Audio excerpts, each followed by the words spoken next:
بسم الله الرحمن الرحيم. ألف لام را كتاب أحكمت آياته ثم فصلت من لدن حكيم خبير. الف لام را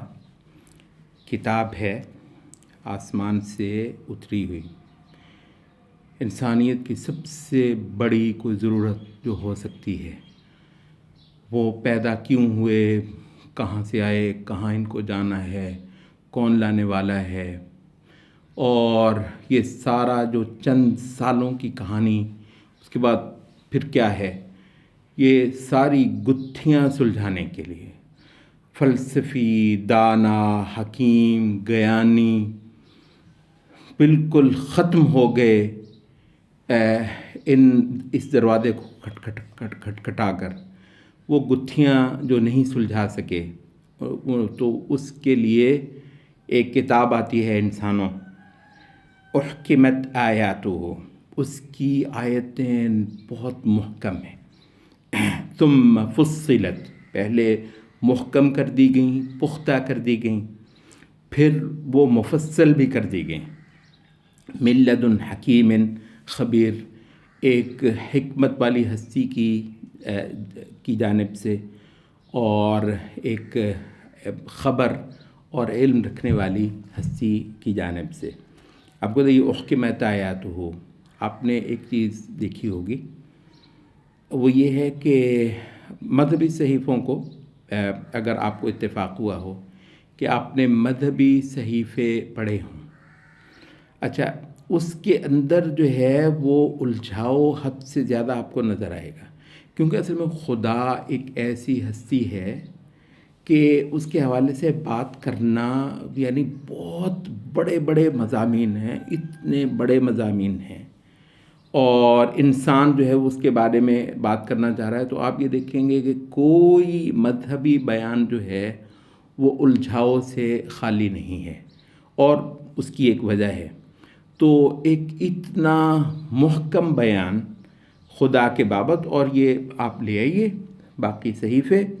خدا کا وصف بتانے کے لیے، اور اس کو آپ پڑھ لیجئے، احکمت آیاتہ، جس محکم انداز میں خدا کا پتہ اس کتاب کی آیات نے دیا ہے، ثم فصلت، اور پھر کھول بھی دی گئی ہیں، اور انسانی ضرورت کی جو تفصیلات درکار تھیں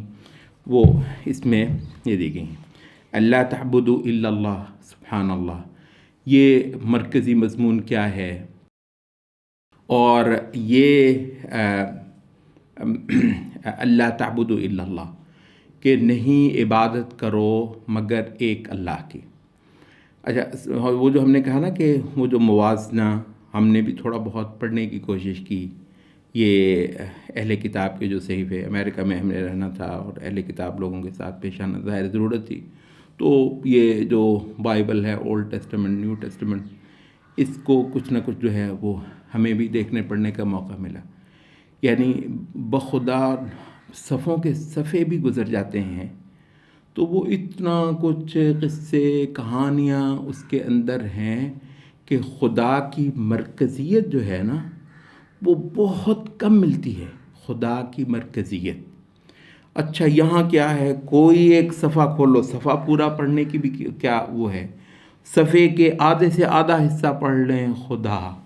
اور اس کی پرستش اور اس کے اتنا مرکزی مضمون کے طور پر، اور یہ قرآن کا معجزہ ہے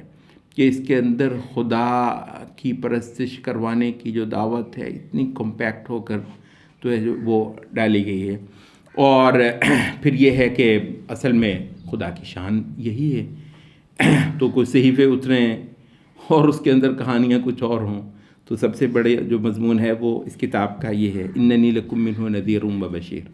اچھا، اب یہ جو ہے یہ بالکل جیسے کہتے ہیں، یہ انسانی زندگی جیسے ایک بلبلہ ہے نا، ببل، وہ اس کی کوئی زندگی ہے، ایسے بلبلہ بنا، پھوٹا، ختم، یہ انسان آیا، کچھ دیر رہا، ختم، یہ جو کائناتی عمل ہے نا، جس ہر شے کی عمر، وہ جی زمین کی عمر جو ہے وہ جی پتہ نہیں اتنے ملین سال ہے جی،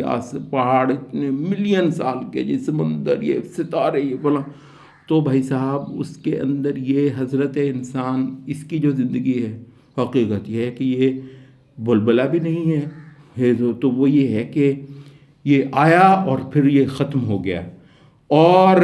اصل کیا ہے مطلب اس کو خدا کو بنا تو اس وجہ سے اننی لکم منہ نذیر، و خدا کی عبادت کے حوالے سے جو اب سب سے بنیادی بات آپ کو بتانی ہے وہ یہ ہے کہ ایک دائمی جہان جہاں اصل میں خدا کو آپ کو پانا ہے. تو نذیر اور بشیر جو ہے آخرت میں خدا کا پتہ دینے کے لیے. تو یہ تو جو تھوڑی سی زندگی ہے دراصل اس کے لیے ایک قابلیت پیدا کرنا ہے کہ خدا کے دائمی جہان میں اگر تم نے رہنا ہے تو اس کے لیے تمہیں جو درکار ہے وہ یہاں سے اٹھا لو اور اس کے لیے تیار ہو جاؤ. اور وہ اس کا نام ہے انذار اور اس کا نام ہے تبشیر. وَأَنِ اسْتَغْفِرُوا رَبَّكُمْ، اور اللہ تعالیٰ سے استغفار کرو. ثُمَّ تُوبُوا إِلَيْهِ، پھر اس کی طرف لوٹ آؤ. یہ جو انسان جو ہے وہ کیونکہ ہدایت سے محروم تھا تو اب جب اس کو پتہ چلا تو سب سے پہلی چیز کیا ہے، اس کو دستبردار ہونا ہے اس جاہلیت سے، دستبردار ہونا ہے اس حالت سے جو رسالت سے شناسہ ہونے سے پہلے اس کی تھی. وہ آسمان، وہ سمجھا ہو نا کہ میں تہذیب کے 7ویں آسمان پر پہنچا ہوں. نہیں،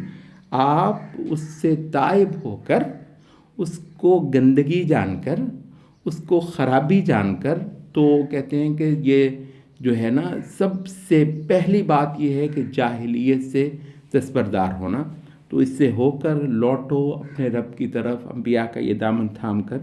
یمتعکم متاعا حسنا، وہ تم کو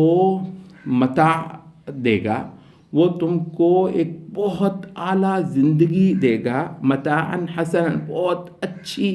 جو رہنے کی جو صورت ہے وہ فراہم کرے گا. الی اجل مسمى، ایک وقت مقررہ تک. وَيُؤْتِ كُلَّ ذِي فَضْلٍ فَضْلًا، اور ہر فضل والے کو، ہر قابلیت والے کو اس کی قابلیت کی جو شے ہے وہ عطا کرے گا. وَإِن تَوَلَّوْا، اور اگر تم اس سے پھر جاؤ، فَإِنِّي أَخَافُ عَلَيْكُمْ عَذَابَ يَوْمٍ كَبِيرٍ، تو پھر میں ایک بڑے دن کے عذاب سے تمہارے متعلق ڈرتا ہوں. الی اللہ مرجعکم، یہ قصہ کہانی یہ ہے کہ عن قریب تم کو خدا پکڑ کر خدا کے ہاں پیش کر دیا جانا ہے. وَهُوَ عَلَى كُلِّ شَيْءٍ قدیر، اور وہ مطلق قدرت اور اختیار کا مالک ہے.